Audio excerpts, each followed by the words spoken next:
За сайн байцгаана. Өнөөдөр бид Япончууд яагаад хоцрохыг үзье яддаг талаар ярилцуулна. 24 секунд хоцорсныхоо төлөө Японы хамгийн том GR гэх компани одоо Япончуудаас орон даяар уучлалтгүйсэн байдаг тийм. 1 секунд хүртэл 1 сая хүний итгэлцэлээр явдаг учраас Япончууд цагийг маш ясчлан сахидаг, баримтлагдаг жантай байгаамаа. Яагаад юм нэг тэгээд байгаа юм. Яагаад юм болов? Яагаад? Хороо. За миний зүгээс 5 үндэслэл байна. За нэгдүгээрт Япончууд хамгийн эхлээд аж үйлдвэрийн хувьсгалтай холбоотойгоор цагийг баримтлагдаг болсон.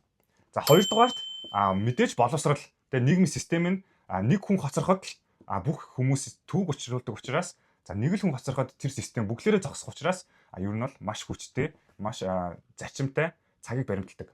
За гуравдугаарт сайн хүн гэдэг ойлголт нь ерөөсөө хүмүүс төвөг боддоггүй байх. Хүмүүс төвөг боддоггүй байх. Хүмүүсийн цагийг хүндэтгэх. За ер нь бол өөрийгөө хүндэтгэж байна л гэсэн. За дөрөвдүгээрт би гэсэн ойлголт байхгүй.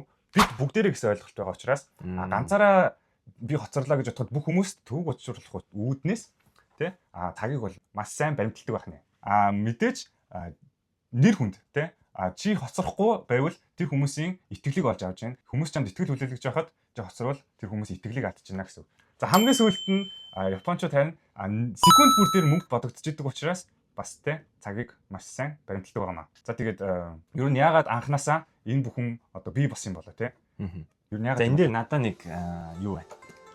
Нэг бодол байна. За нэг нь манай энэ цавцаа тий нэг юм икигай гэдэг ч юм уу, эгэл амьдрахын нууц гэдэг ч юм уу тий нэг бясалгын сайхан тайван амьдрий ичиго ичээ гэдэг нэг зэм баха ч юм уу тий. Зэм ингээд байдаг шүү дээ тий. Тэгэхээр энэнгээс харахад бол эртээр үед монголчуудыг оролцуулаад ч бүгдээр ер нь цаг барьдаггүй.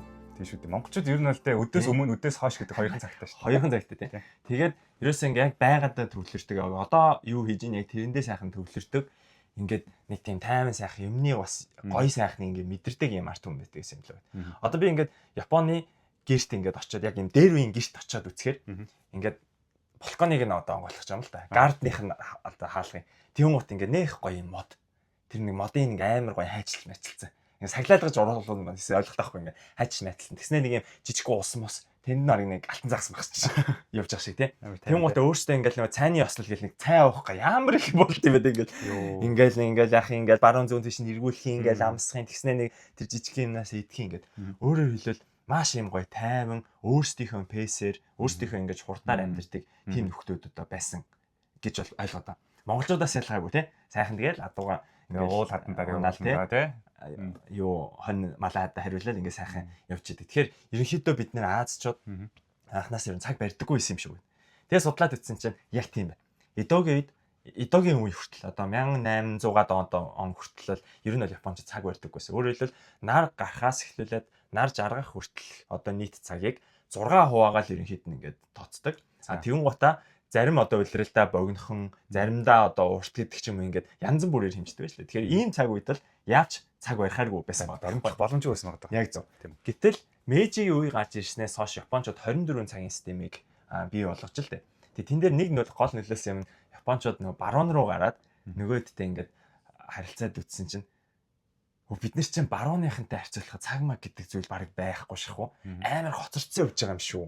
Бид нар ч бүр ингээд тойн үлдсэн байж тээ. Болио гэд тийм Мэйжигийн үед за 24 цаг хуулаар 24 цагаа яг явъя гэхэд. Тэгэхээр чи баруунаас орж ирсэн болж таарч байна уу? Тийм, өөрөөр хэлбэл баруунд очсон чинь аль хэдийн цаг гэдэг зүйл 24 цаг гэдэг зүйл мөл байгаад мань идэж одоо тэгээд нөгөө чи баг нэг юм бодол нэг юм халаасны цаг маа гаргаж ирээл гэдэг бодлоо. Тэгээд шинээс нэг карманасаа гаргаж ирээл тэ. Тэгэл амар цаг маа. Тэд нар бол цаг барьдаггүй байсан баг. Зүгээр гол цаг гэдэг зүйл байгаа тэрнтэйгээ ингээ гоё уйлдан надад амьдэрдэг. Япончууд болохоор тийм биш л байж таарч л та. За тийм үүний артаас галтерэг гэдэг зүйл гарч иржээ. Яа. Галтерэг гэдэг зүйл гарч ирээд мэдээж нөгөө хаант цэцгэлтэй энэ Японч тий. За одоо галтерэг гэдэг зүйлээ ингээд тэгээд явуулаарай гэж цагийнхан дагуу явуулаад хэлсэн. Цагийнхан дагуу ажиллаад хэлсэн. Тэнгуут нөгөө хүмүүс чинь нөгөө галтергэндээ яг одоо амжих тий. Яг галтергэндээ суух гэдэг зүйлээс эхлүүлээд цаг баримтлах хэрэгтэй юм байна штэ гэдэг майндсетэн суугаад эхэлж байгаа. За ингээд явсараад 1920 он одоо Монголын нөгөө хувьсгал гарч эхэлж штэ. Сүхбаатар ингээд гарч иж юугаар үлдсэн байх үед мань хэд бүр улсаараа за энэ цагийг баримтлцгаая гэдээ бүр уриалга лооцсон гаргаад хууль мөлөнд одоо батлаад явж исэн байна. Тэгэхээр өөрөөр 1920 оноос эхлээд бүр альбан ёсоор ард түмнэрээ цагаан барья гэд хэлчихэж байна. Аав ээж нь одоо хүүхдүүдэд багаас нь одоо цагаа баримтлая гэд тэ. тэгэж одоо кодлж одоо багасаа тэгэж тийм сэтгүүгээр өсөж байгаа байхгүй те. Нэг амар цаг баримтлах бол зүгээр энгийн ойлголт те. Энгийн угаасаа л хүн хийх ёстой гэдэг ойлголтоор одоо өсөж хүмүүцэн яг байдаг. Яг тэгээ чиний хэлсэн чинь нөгөө боловсрол гэдэг нь одоо эндээс эхлүүлээд яг боловсрол руу тэрийгэ шахах ингээд юм орж ирээд тэгээд нөгөө нэгнийхээ цагийг одоо хүндлэхгүй бол тэр хүний одоо цагаас нь идээд те өөрийнх нь одоо хиймээр байсан тэр зүйлээс нь одоо хумсалж л байгаа гэсэн үг шүү дээ. Тэгэхээр нөгөө хүн итгэхээ ойлгох гэдэг ч юм уу тиймэрхүү юмнууд ингээд улсаас нь ингээд чиглүүлээд өгсөн. Тэгтэл манай Монголд болохоор яадаг вэ гэхээр те би одоо аавс чил асуудаг л да. Хүсэлт хийзээ очих ингээд замдаа дархан дээр тэгүн гот Монгол хүн цаг тоглох юм ба гэж тэгж байгаа. Хизээ гарахаа ер нь шийдэлгүй маа ч юм уу те. Аав ээжээс ер нь хизээ гарах юм бэ гэхлээр заа юу. Гар нь цаг тоглож гардаг маа миний хөө те. Ер нь бол монголчууд бол маш ууж юм те. Тийм амар юм ууж юм хүмүүс гэдэг. Гэтэ энийг бол үгүйсгэж байгаа юм биш. Зөв ер нь бол биднээс хэрэгтэй байж магадгүй. Яг зөв гэдэг үтнэс тийм үстэй. Тэгээ Африкт очсон чинь муу ялгаагүй. Яг л бүгдээрээ ингээ сайхан тайван. За хизээ гарах уу? За тэгж байгаагаар юм аа шиг те. Бүр аюу гой. Тэгэхээр ер нь бол яг Монгол бол Африк яг нөгөө нэг энэ Азийн соёлтойгоо одоо Аз Африкийн тэр соёлтойгоо үлдчихсэн. Тэгээ ингээ сайхан яг одоогоо ингээ сайхан мэдрээд явж байгаа юм л та. Гэтэл хот гэдэг газар чинь жоохон хондоо эцтэй. Yes. Тэм ялангуяа метро те. Токиод бол метронд бол за сонирхолтой фактаас одоо та нарт хүргэй л та те. За би хамгийн анх Японд ирээд одоо суугчлаа те. Монгол хүнийхээ зангаар за 2 минутын өмнө миний одоо суух ёстой диншаа ирсэн байгаа гэж бодоод суусан чинь тэр нь айл тэрний өмнөхтэй одоо галт тэрэг байж тарж байгаа байхгүй тий. Тэгээд тэр галт тэрэгэндээ суугаад явсныхаа дараа яг 1 минутын дараа тэр одоо галт тэрэг цагтаа ирж байгаа байхгүй. Чиний явах галт тэрэг. Миний галт ирэх явах галт тэрэгийнх нь цаг нь одоо 1 минутын өмнө тий. Би 2 минутын өмнө ирснээрээ тэгээд сууснараа одоо ингэ хохирж байгаа. Би хохирсон байхгүй яг үндэ. Тийм болохоор яг ер нь бол цагийн юм цагтаа байдаг. За 30-аас чиний 30-аас дэншаа чинь ирнэ гэсэн бол яг 30 таа л 30 таа л ирнэ. Тэгээ 2 минутын өмнө ирнэ 2 минутын дараа ирнэ гэж байхгүй. Шинкансен хүртэл дундаж Шинкансены дундаж хоцролтын цаг нь 24 секундээс хэтэрдэг. 24 секундтэй. Монголд бол за нэг 24 минут хоцроход бол it's okay тий. Хүлээж лээдэг. Тэгээ эсвэл 20 минутын 24 минутын өмнө явчихад баг асуудалгүй юм тий. Гэтэ яг тийм. Яг өнөөдөр бас надад нэг нийтээ юу манай ажлын хүн юм ярьж гисэн. Өнөөдөр айгүй хүчтэй сэлхтэй өдөр болсон байхгүй манай актад. За тийм гот нөө их бороо цас шуурга ороход бол вагон зогсдөггүй. Тийм. Хүчтэй салхилахаар вагон зогсдог юм л да. Тэгэхээр ингээ нөгөө ганхаад унчих гад байдаг. Тэгээ тийм болохоор нөгөө хүчтэй салхитай гэдгийг мань хүн манай ажлын хүн аль хэдийн өчтөр цагаараас харчиж л дээ. Тийм гутаа за вагон зогсож магадгүйгээд өглөө 8:30-аас ажил эхлэхдэг хүн өглөө 6 цагаас вагон цугаад ажил эхлэхээсээ аль цаг 30 минутын өмнө ирсэн байгаа даа. Гайхалтай. Гайхалтай. Би байсан бол сайхан дараагаар вагон зогсчлоо гэж ярина гэсэн чинь. Гэхдээ наа чинь бас тийм асуудал ш. Би одоо ирээд ажил маань намайг хүлээхгүй те. Би одоо хүнд 8:30-аас уулзсан гэсэн тэр хүн одоо хүндтэй гай болно гэд. Тэгээ 6:30-аас ирсэн гэдэг байхгүй. Энэ бол гайхалтай. Би яг өнөөдөр өглөө надад тийм төлөв. Инээд хүрээд би бол хоцорноо л гэсэн. Японд ерөөсө хоцрох нэгэн шалтгаан л байдаг. Галт тэрэгнээс л болдог. Галт тэрэг нь яадаг вэ гэхээр бороотой үедээ таны саяны хэлсэн шалтгаанаар л хоцордог. Бусдаар бол хоцрох боломж байхгүй. Тэгээ нэг жоохон дарк хэсэг нь юу вэ гэхээр нөгөө галт тэрэгний урд дуур хаяа нөгөө хот газар бол хүмүүс ингээд өсрээд амиа оролцдог байхгүй. Тэгээ яг би нэг удаа яг Токиод ингээд ажиллаад одоо байж ах цагийн ажил хийгээд ингээд байж ах үед яг нөгөө өглөө эд нөгөө хүмүүс яарж ах үед нэг хүн яг тэгээд амиа оролцчихлээ. Гэсэн миний уртлын хүн юу гэж иржсэн гэхээр ёо хүмүүрээр өгөхгүй хүнд гай болж өгөх юм гэдэг чинь. Ёо тэрийг сонсоод би бүрстэй амар юу бас. Яа ялт ч хүнд төвөг бодох гэдэг бол японочдын одоо стандарт гэх юм уу те. Японочдын одоо нөгөө нэг ёс зүйн хувьд хамгийн дээр гэх юм уу те.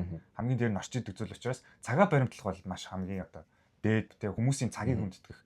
Тэр бол одоо хамгийн дээд хүндэтгэлийн хэлбэр гэж одоо японочд үздэг байна. Яг тийм болохоор одоо мэдээлэл хүргэж байгаа нь цагаа баримтлалт сурцгаая те. Тийм. Тэгээ хаана баслаа те. Хөдөө очичвол те. Тэгээ хөдөө очиж цаг баримтлах юм. Арангаад өөр ангаад очичвол учир зүггүй зааста цаг өглөө 6 боллоо.